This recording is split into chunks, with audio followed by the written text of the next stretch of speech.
All right,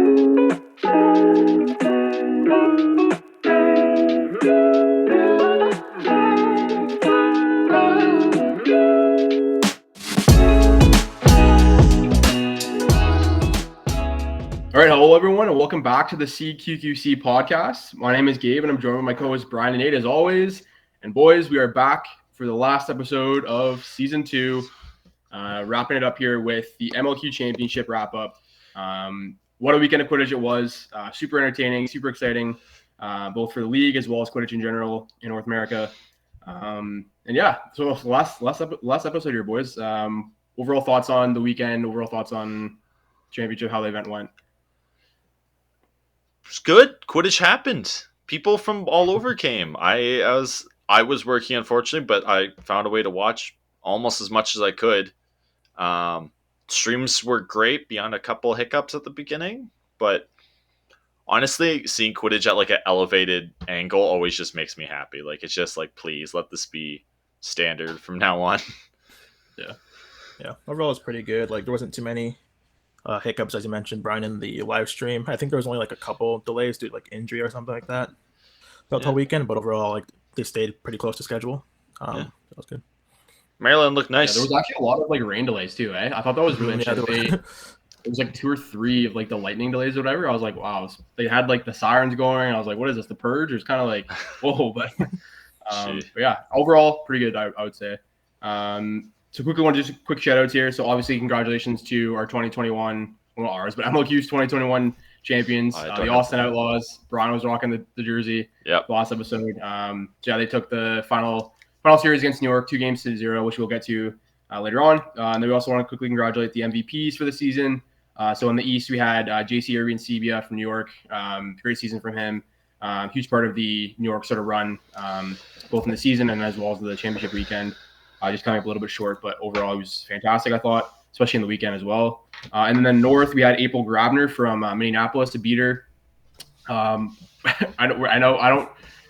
sure she did fantastic. I don't really follow the beater game, but considering Minneapolis' sort of dominance in the North, obviously a huge shout out to her. And then wrapping up this in the South, we did mention him in our last episode. From the South, we had Miguel Esparza from San Antonio. He took the MVP, rightfully so, I think, in the South. San Antonio. So, boys, we'll kind of move into, before we get into headlines, overall recap of our brackets. We were saying before the podcast, we did pretty well, I think, compared to how we predicted the season. Yeah, we missed the mark. I think all of us had like 1 or 2 kind of like really like I was completely wrong about New York, just flat out wrong.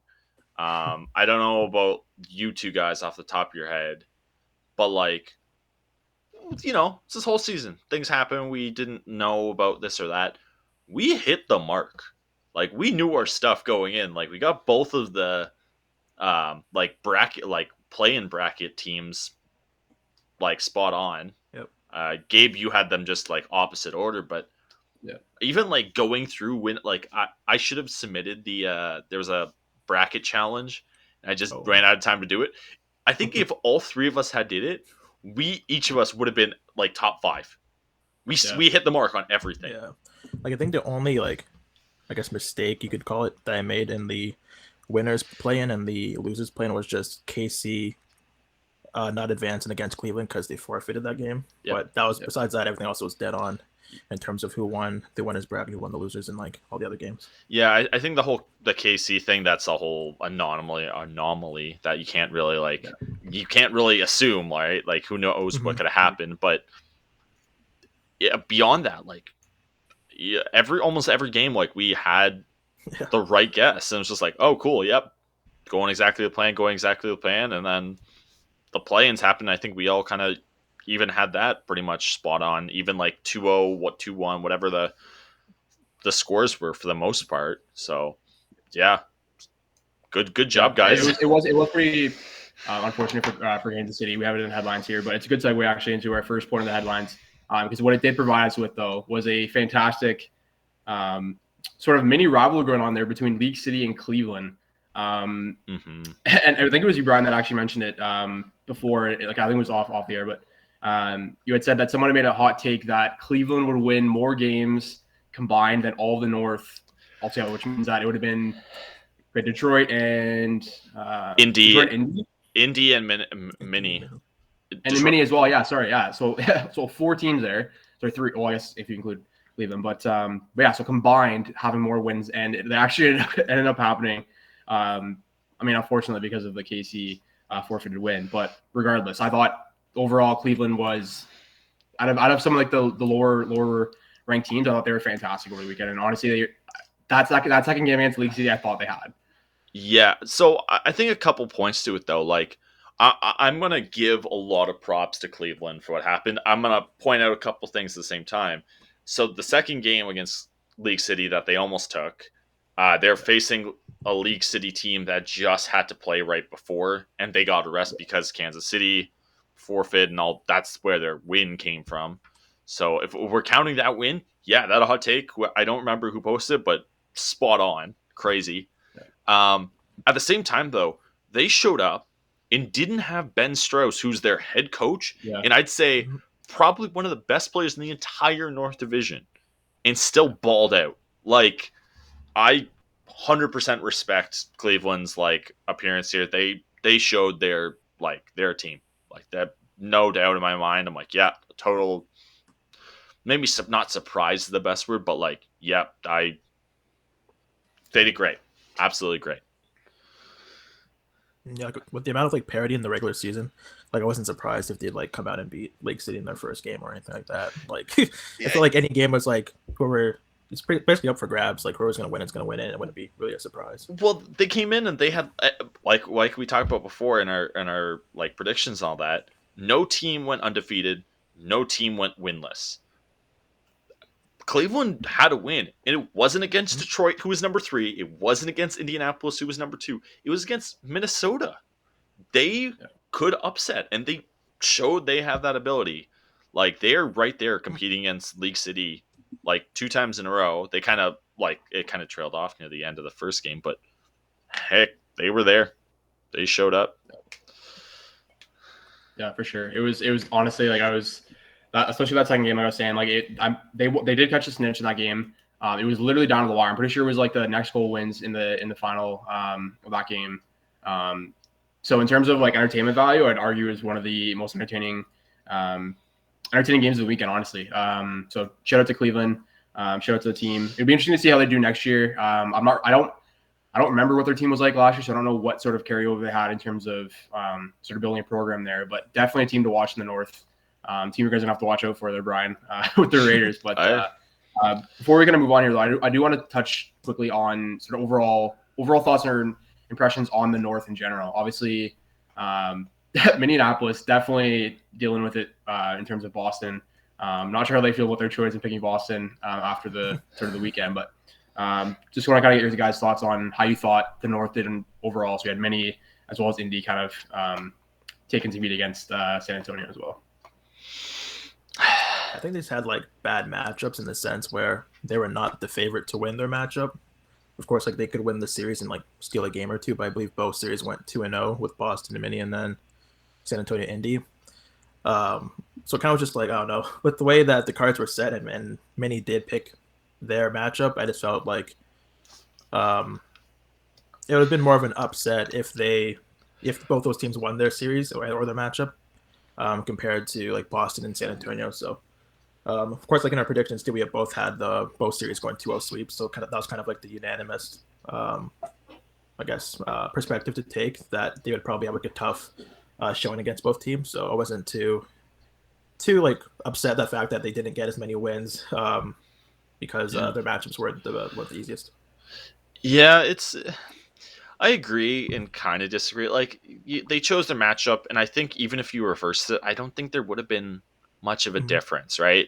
I think we talked about parity, right? Like there's any team can kind of pull off a victory for the most part, but I think out of the 3 divisions, I think the one with the most parity was the North. Like the top end teams being Mini and Indy.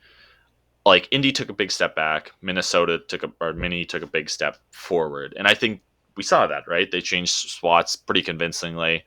But I think when you have to have them face off against San Antonio, who is a juggernaut, and beat Indianapolis at their strongest last year, or last like championship, and then take on Minnesota, which is like, okay, cool. Or they could have taken on Minnesota. Could have happened. But San Antonio got a lot better as well, right? So like one team's best got moved up, the team they beat got moved down, and like sure you passed them, but like there's still a big gap between San Antonio and Minneapolis, I think. And there was a big gap between Boston and Minnie, because Boston, sure, they took a step back this year. They had players missing. A lot of their players are another couple of years older, and they're on like their later end of their career, but they still play, like they still balled out. Like it's a I think there's like a tier up there that's pretty confidently there. I would have loved to see like a Washington Minnesota series, or a Washington Indy series. Like there's like a kind of a small middle bracket. Yeah. I was gonna say it's a combination, I think, of two things. One, I think that, and the commentators did a really good job mentioning over the course of the weekend.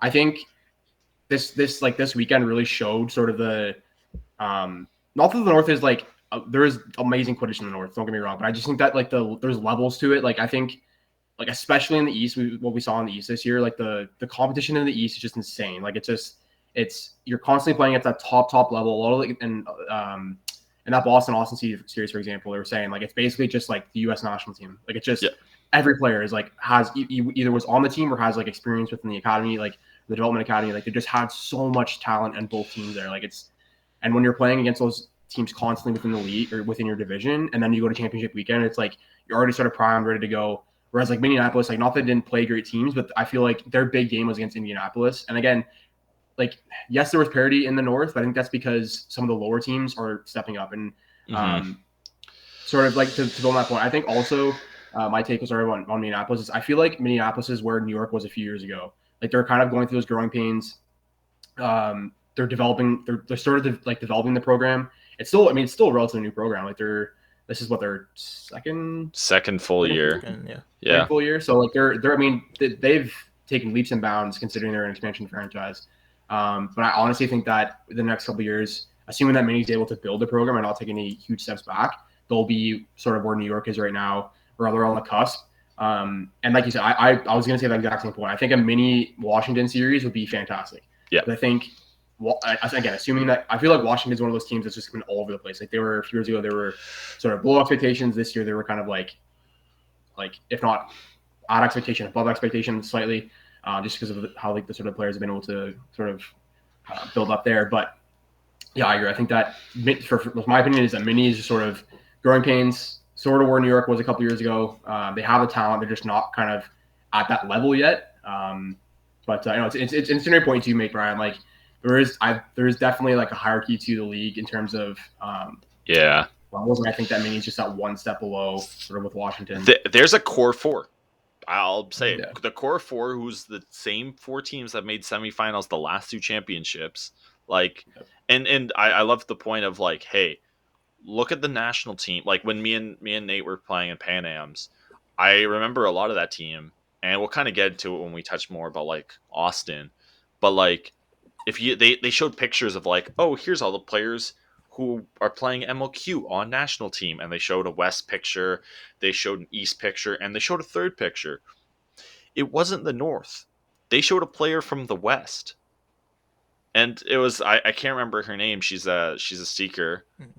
She's phenomenal. I'm usually great at names with just random players, but her name eludes me. But she's fantastic. And like where's the North representation? It just wasn't there. There's that top end talent. They have great players, but none of them are getting those national exposures. None of them are getting that top level of like training tactics that you see in Boston, Austin, New York, San Antonio.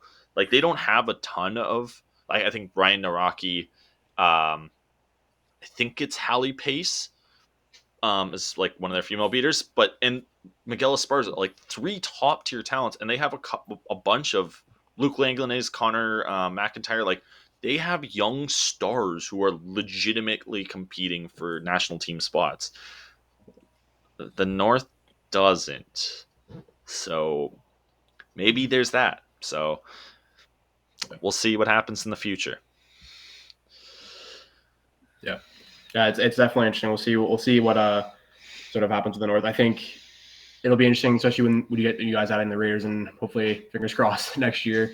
But yeah, it's I would say parity award definitely goes to the North.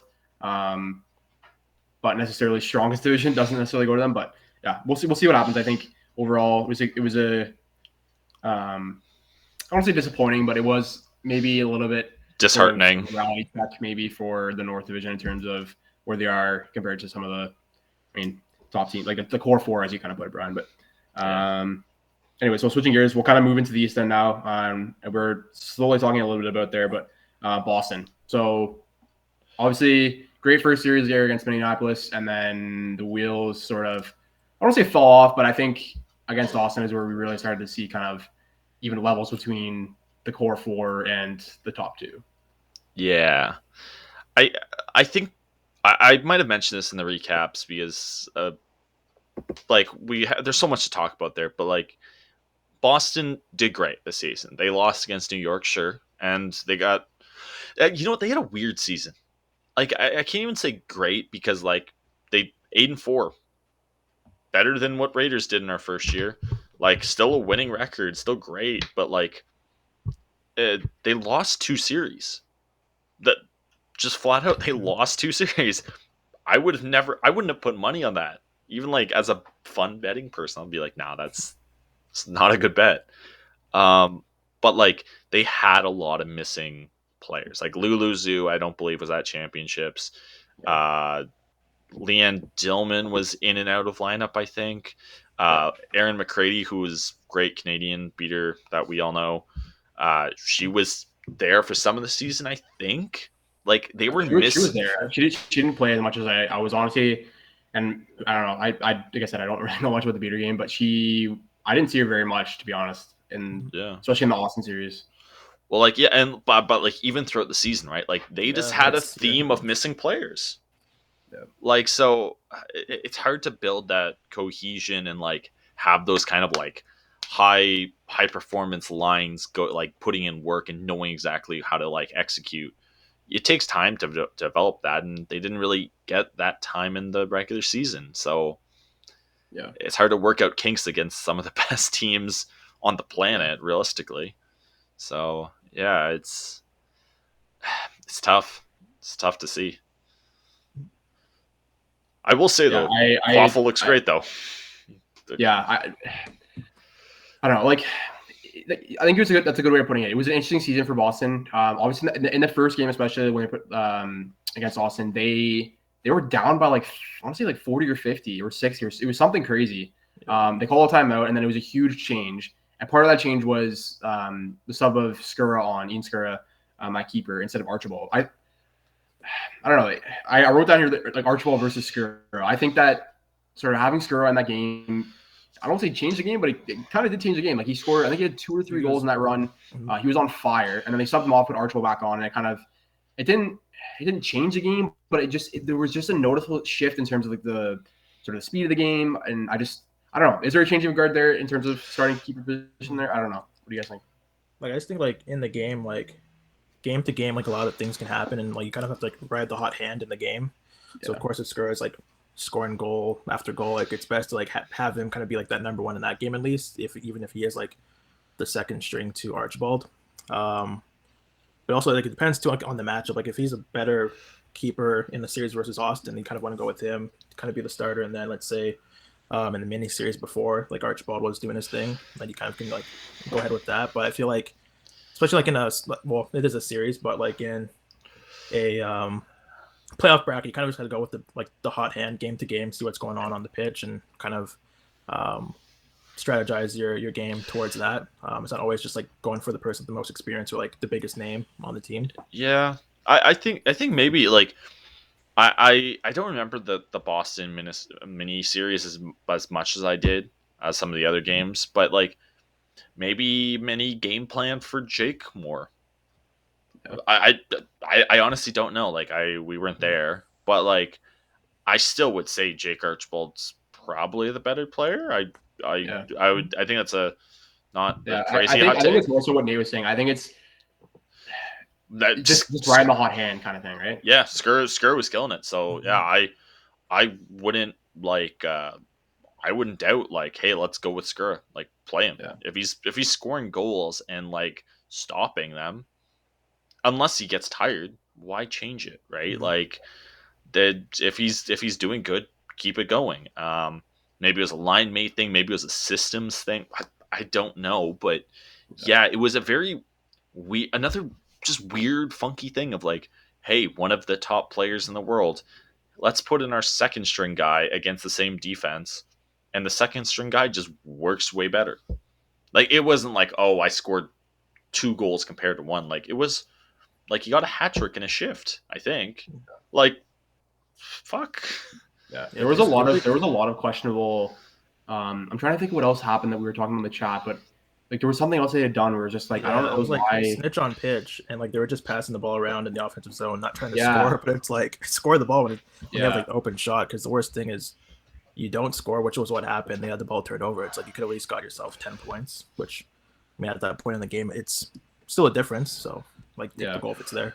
Yeah, what happened there again? It was something along the lines of like their beater was off, and they were doing that because I can't remember. I think for some reason I want to say they were on the power play. It was something. yeah, like even the commentators they're making note, like they're like, why are they not scoring? Like it was such a weird play. I wish I had written it down, but it was just. Was that game 1 or game 2?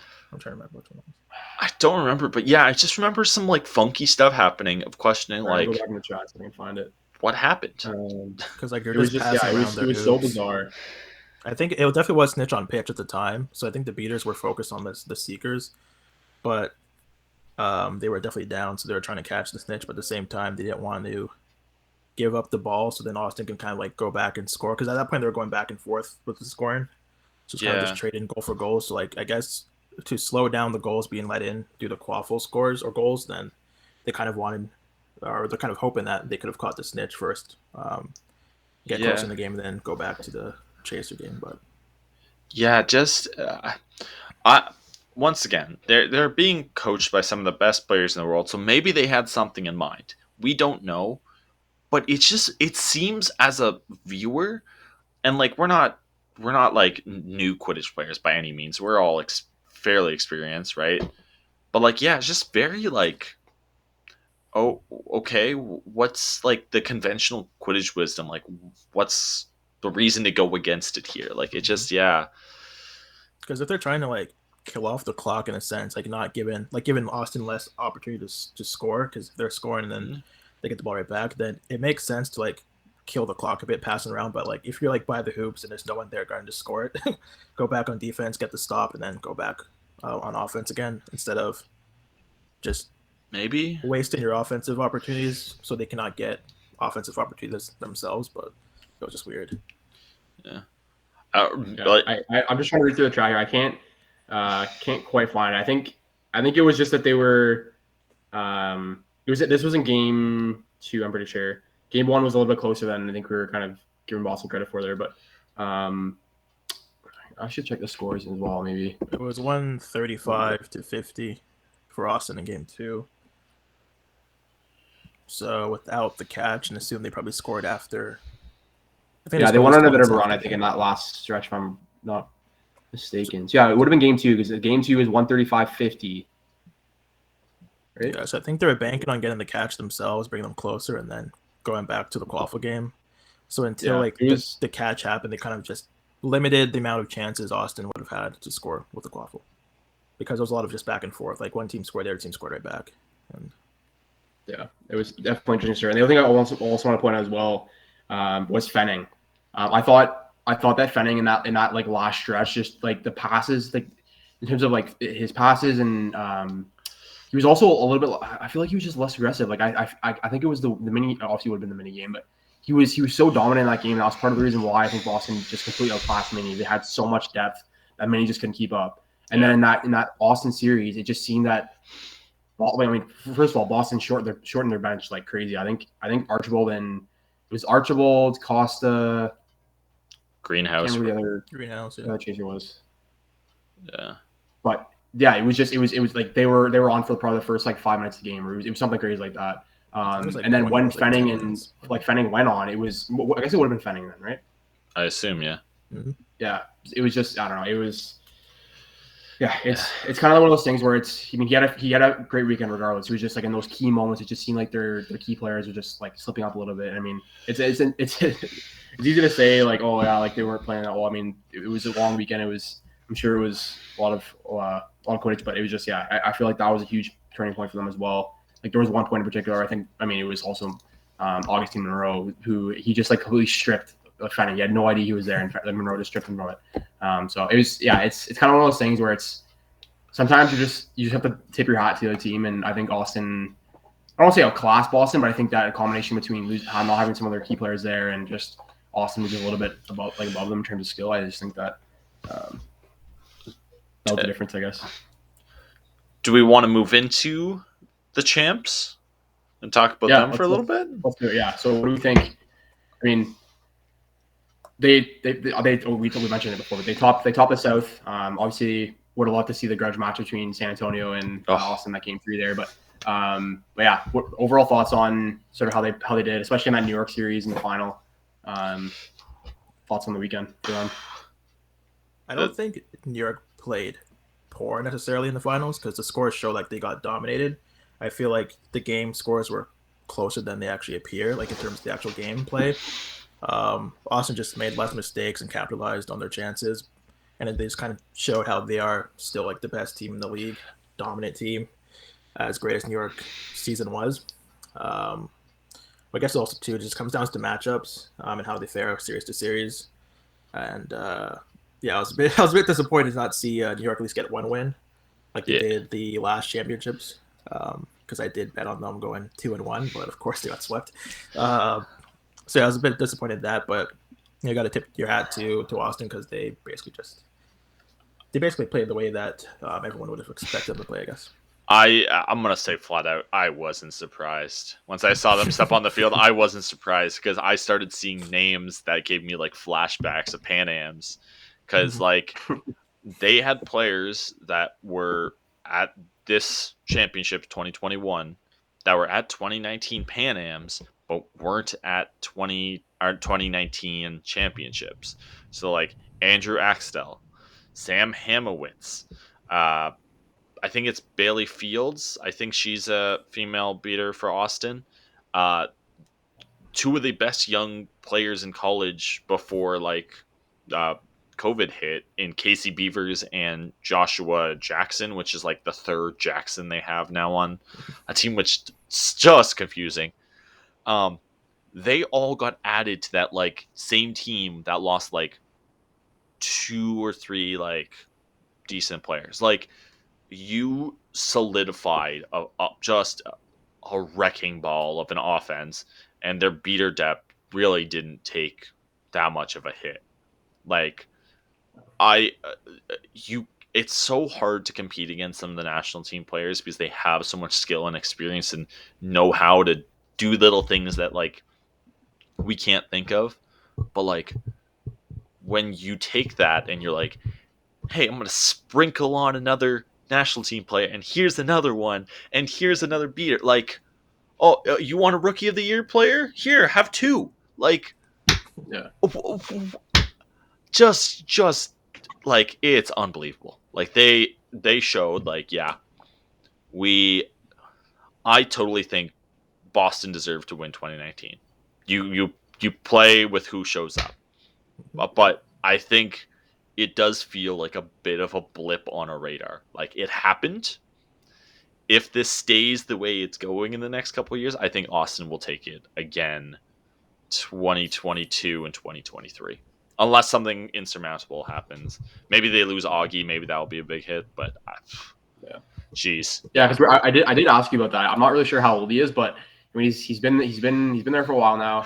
I mean he's still in his 20s, but I mean I don't know, like it's not like professional sports where it's like, oh, like once you hit your 30s it's kind of like ooh, like in the NHL, but you think at maybe some point maybe he'll hang up the boots, who knows, but yeah, I think we were all talking about it before. Sorry, go ahead. There's a podcast that that is ran by the Eighth Man, Big Man Bias. One of the guys who does John Crash Lewis, I believe is his name. He's on League City. Good interview, good podcast. I listen to occasionally when I can. He had an interview with Augie, and they were talking about a bunch of stuff. And one of the last questions he asked was, "What are your thoughts on retirement?" And he's like, "Well, to be honest, before COVID happened, I was expecting to do it at the end of 2020, but COVID happened, so maybe I stick around for this year. Maybe I stick around for another USQ year. So maybe it's at the end of like 2022." But he also said he wanted to do Worlds again, which got bumped back to 2023. So like, who knows? Yeah. And I don't think anyone's truly retired from Quidditch. No. So yeah, but what I also wanted to make point of too is I think we're kind of talking about like a sort of a trifecta between Boston, New York, and Austin, and we had said that Boston couldn't really keep up with Austin in terms of the beater game. I think it was what we were saying. Yeah. Whereas New York could, but it just seemed that like in terms of the quaffle game, I can't remember how we explained it, but I think I said Boston could beat Austin if need be until that got disproven. But like they had the like past experience to do it. They did it once before. Maybe they'll do it again. Yeah. New York beat Boston. They did it this season. Yeah. They did it recently. Twice. And they did it once the year before as well. But I think Austin had the experience and depth to beat New York.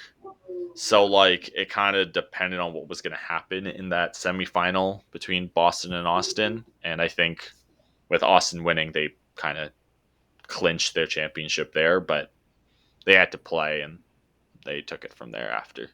So yeah. And I was also looking to it like sort of like the lead up to the finals as well. I know that they had like the sort of the break after quarterfinals, but if you look, Austin only had the 4 games before the finals. New York had that extra game. We'll talk about Charlotte a little bit later, but they had the upset, quote unquote, to Charlotte in that one game. And so that last game was late at night. I don't think it was that late, but it was at night. So I mean, that's going to definitely take a toll. The last game was sort of a blowout, I think, for Charlotte. I think they kind of ran out of gas, but I think that's sort of, I don't know. Maybe I think part of it was that, like you said, it was just Austin was just that set like above, especially in the beater game. But to be fair, New York did have I forget his first name, but his last name's Lee. Michael to beat, like that just completely changed the game for. You can see it especially in the San Antonio series. He was everywhere. It was. I remember playing against him with Black Bears. He was honestly like it was crazy. He was absolutely everywhere. He was winning beater battles left, right, and center. That was like I remember when the sort of announcers had mentioned that he was going to be in the lineup, and I specifically tried to see if I could watch him, and he was like it was hard not to see him. He was like literally everywhere. But I think that was a huge difference as well. But yeah, I don't know. It would be interesting. It would be interesting to interview one of the players and see how they kind of felt after game day one. Were you talking about the chaser or the beater? Yeah, I was gonna say because I'm pretty sure there's a Derek Lee and a Michael Lee, a Devin Lee. Yeah, sorry, it was the beater. It was the beater, not the. I gave this by 2 last time to the chaser, but this was a beater because I don't think he played in game. He didn't play day 1, and then day 2 he stepped in the lineup against San Antonio. So there's Devin Lee the beater, and there's Michael Lee the chaser. Yeah, so it would have been Devin Lee then. Yeah. But yeah, it was just. I don't know. Like I said, it'd be interesting to see sort of how the New York players felt after that game. I mean, I think Charlotte really ran out of gas in that 3rd game. And we'll get to Charlotte in a little bit here, but I think, I don't know. It's tough to say. But I do want to say, like, for New York, like, they don't need my praise. I'm nothing special, but like, I do have to say though, I really praise New York's coaching staff in building a roster. In the fact that in 2019, their biggest problem was they had one really good line that could score, which was like Jackson Morella. They had Taylor Crawford and Mo Hagag, I think was like their 4th person on that line. And like they had Parada on like their 2nd keeper, but like they didn't have a ton of scoring depth on their like 2nd and 3rd lines. they have depth now. They have Aaron Sepia. They have Peter Lawrence. They have Frank Minson. They have, like, I'm just going through the list here. David Fox showed up. I remember his name a bunch. Eric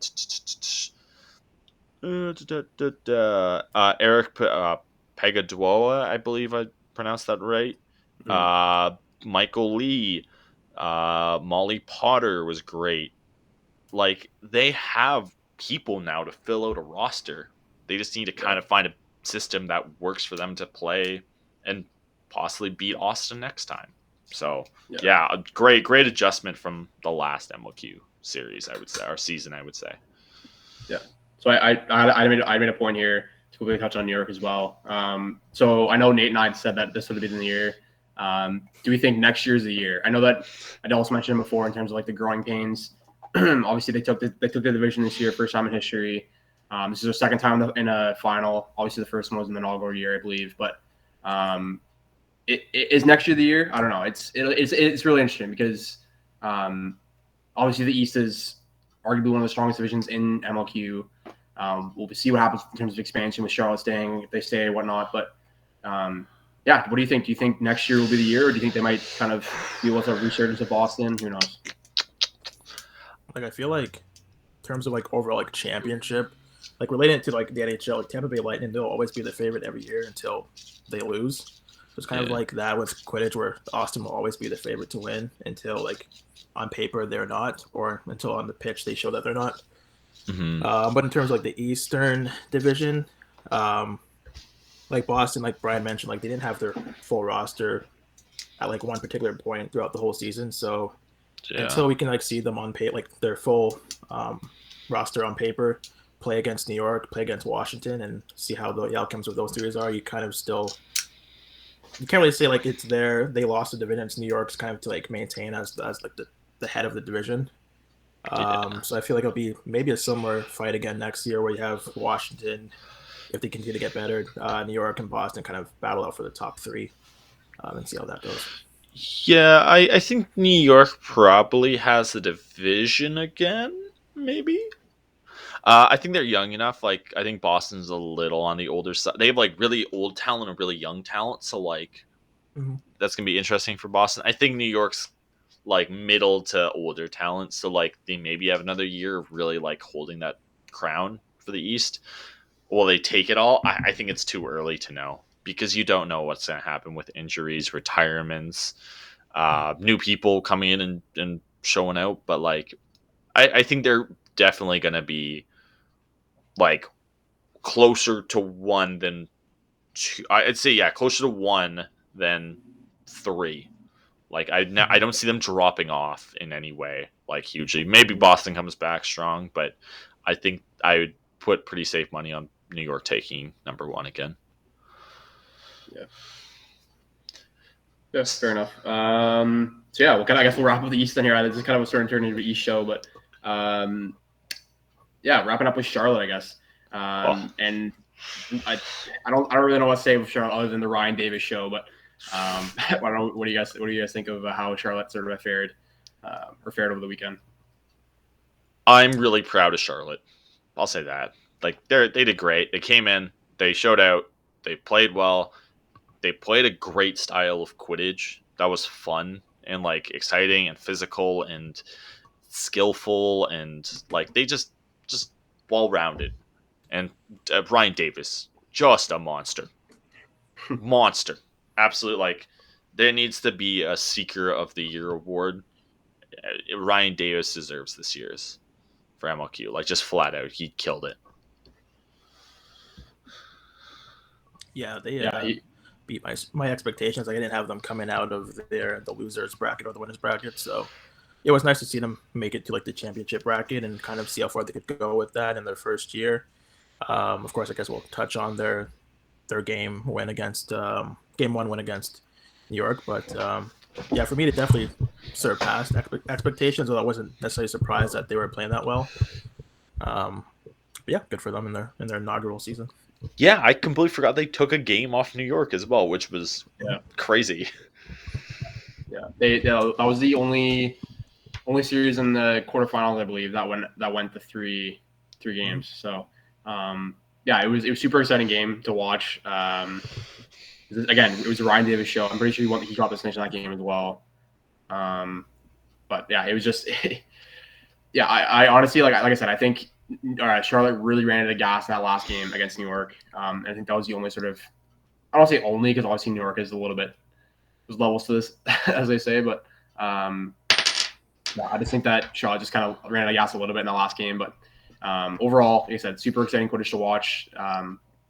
Ryan Davis show for a lot of it, but I mean I think for first time in the league expansion franchise, I think that Charlotte did really well. She definitely keep their heads up high. Just kind of ran into the core 4 as we said. Yeah, it'll be really interesting next year in terms of the East. How do they sort of fare? I know you guys have already kind of alluded to it with sort of the 3, Boston, New York, Washington, how they fare up there. But I don't know. I think that assuming that Charlotte's able to maintain sort of the core pieces, obviously Ryan Davis, Trey Presley, there's another Hodge. Yeah. So keeping those core pieces. I think maybe some more depth as well. I don't know. It could be interesting in terms of that 3rd spot, perhaps, and Charlotte kind of squeaking in there. And we don't know what Rochester's going to do. I'm expecting sort of a rebound from them, hopefully. And then obviously the Blackbirds. We'll see what happens there. But yeah. So I guess we'll kind of talk a little bit before we wrap up here about the Who Are the Two segment. What do we think about the expansion franchise? How do we think? Obviously, we're really sort of bullish on Charlotte in terms of the team and how they've done this year. But what do we think? What do we think MLQ is going to do? Do you think there's going to be? Obviously, we'd love to see expansion. Logistically, we don't know how it's going to work. But do you think that we could see perhaps the expansion team in the North and the South sort of level things out? How do we think that's going to? I'll take a 6 team in the North and a 6 team in the South. Sounds great to me. Mm-hmm. More revenue, more teams, more Quidditch, more fun. Yeah, I think there's definitely opportunities for like other Charlotte teams where like you can have teams join in kind of as a experiment and see how they fare against their division. But I think just like how Charlotte did this year, I think those teams would do more than enough to like show that they deserve to be in the league as well. Mm-hmm. Absolutely. And then even here's another interesting debate, interesting question. Given how sort of dominant we've seen the East, do you think there may be a divisional alignment? I know there were sort of talks perhaps about maybe doing a Canadian, which I don't know. I think we may have talked this before, but what do you guys think about having sort of Ottawa, Toronto, same division, and then maybe shifting one of the East teams down? Sorry, no, how would that work? I don't know how it would work, but basically having like Ottawa shifting into the North, or even having Toronto shift. I guess it would make more sense to have Ottawa shift into the North. I don't know. What do you guys think? I thought of it. Do you think there may be a divisional realignment? Who knows?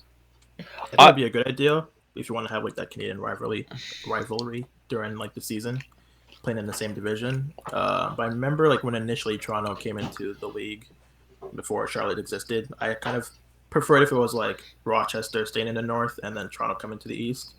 That way we have the Ottawa-Toronto rivalry, and then we also have I don't know, just more exciting games to look forward to, I guess, with like Toronto being a new team and like new matchups with Boston, New York, etc., etc. I just have a crazier idea right now, and all I'm thinking about is the South adding, like, you have Houston in the fact they have League City, which is like they're a suburb, right? You have Austin, you have San Antonio, but you know what city you don't have yet? Dallas, Texas. Give me a Dallas team. You can disperse the South talent a little bit, make things a little bit more even. Maybe I don't know exactly who lives where. I'm not that much of a stalker to follow Quidditch people's living situations, but I think that would be a cool idea if you want to like. It'll keep commute times rather low. Like you have more talent kind of centralized and like I don't know. I think that'd be a fun idea to expand. Go after Dallas. It's a big city. Lots of room. North, I have no clue. I'll be interested to see how they kind of deal with the expansion team. Obviously, we all agree that Charlotte definitely earned a spot in the league. That's for sure. Just logistically how that would work.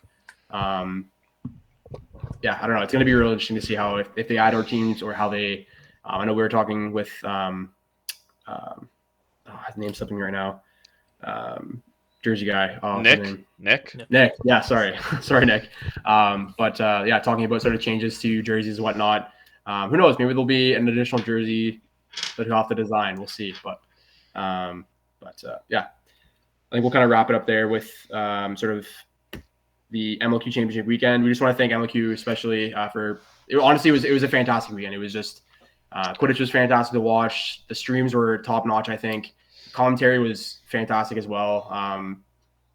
It was just overall I thought it was a fantastic run weekend. And we didn't even touch about the next gen games. I didn't get to watch any of it. The next gen also take back the pitch as well. From my sort of what I've seen from social media, it went really, really well. So also want to kind of make note of that. So congratulations MLQ on a great sort of championship weekend. To wrap up though, we want to do our Who Wore the Toque segment. So for those that aren't familiar, See Dangle podcast, they have the Who Wore the Crown segment. We are piggybacking off them with our Canadian sort of twist to it. And Who Wore the Toque? This goes to either a team or an individual from the weekend, the Quidditch community, who was sort of the MVP, most valuable player, or whatever you want to put it, from the weekend of Quidditch that was. Who is your toque going to this final episode of season 2? Mine's a bit of a hot take because these two teams did actually not play an official Quidditch or MLQ game all season. But my toque goes out to the Raiders and the Black Bears for continuing to first actually name a team and then actually practicing throughout the season, even though we're able to play and be a part of the league or the season this year. But still having the dedication to go out to practice, kind of like prep for our own QC season with our respective teams. So shout out to those two teams for not kind of just sitting on the sidelines, but actually like doing what we could to be involved in some regard in the season this summer. I have a couple ones here. I'll go through real quick. One, toque to Ryan Davis, man, kills snitches, gives them nightmares. Toque to John Gaffigan from Cleveland, great job, kid. You leading that team, looked great. Toque to production and like MLQ as an organization in general for actually running a competent league and like tournament. It's good to be back. And last toque, shout out to the Los Angeles Aftershock MQC Western Quidditch Championship, whatever they are.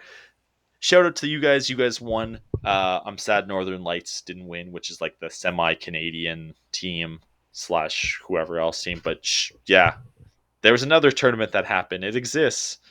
I still prefer MLQ though. Sorry, guys. Yeah, awesome. Great shout outs there.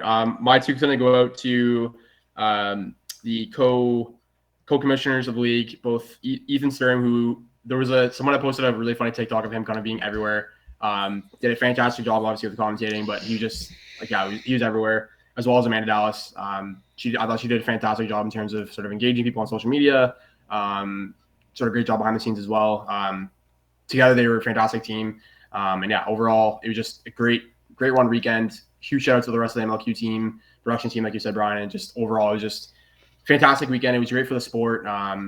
If we get a lot of events like that throughout the year in the Quidditch community, I think Quidditch will definitely sort of take off in terms of popularity and sort of viewership in the years to come. But so we'll kind of wrap it up there. Like we said, this is our last episode of season 2. So we're gonna kind of take a couple week break here to sort of regroup. We have some big plans for season 3. I guess we'll kind of hint at maybe sort of the possibility of rebranding. Some merch maybe come along as well. We won't give away too much, but lots of big things to come for the CQQC podcast. Who knows? Maybe there'll be a new name when we come back in season 3. But we just want to thank all of our sort of listeners. I know it's a small community, but we as a group here, we love doing these sort of podcasts, regardless of who listens to it. We love Quidditch, and we'd love to see the sport grow. So we're really happy to do these sort of podcasts and sort of. Obviously, it was tough this sort of season with limited Quidditch to talk about, but MLQ definitely gave us a treat for a season. So looking forward to this season to come. Obviously, we're going to try to focus on QC. We'll do our best to sort of maybe focus on some of the American Quidditch, but we really want to kind of get people talking about QC. We'll sort of tease on some of the things we're going to be doing in the season to come on our social media. Nate has us there on the CQQC _podcast. So stay up to date there for all the updates. And any last thoughts you guys want to wrap up with here before we wrap up season 2? It's been fun. It's been fun. I just Thank you to everyone who watches. It's like Gabe said, like we love coming on and just sitting and talking about all this stuff. Regardless of how many people watch, if it's the same like 3 people watching a million times, that's fine by me. We put a smile on your face, and that is great for us. It really does feel good. Like the fact that we started this off at the beginning of like quarantine, which is where our name comes from. Like now we're basically getting back to the real world and everything opening up again. It's kind of surreal seeing like the amount of like episodes and the amount of guests we had come on, all the topics we talked about these past 2 seasons. So definitely looking forward to season 3 and what's in store for that going forward. Absolutely. Yeah, for sure. So I think that's a great ending to our podcast here, boys. We'll see everyone in season 3, like I said, in a couple weeks. We're going to do some sort of recap and big things to come for season 3, hopefully. So again, big thanks to all of our listeners. If you listen this far, amazing. And we'll catch everyone in season 3 of the CQQC podcast. Thanks.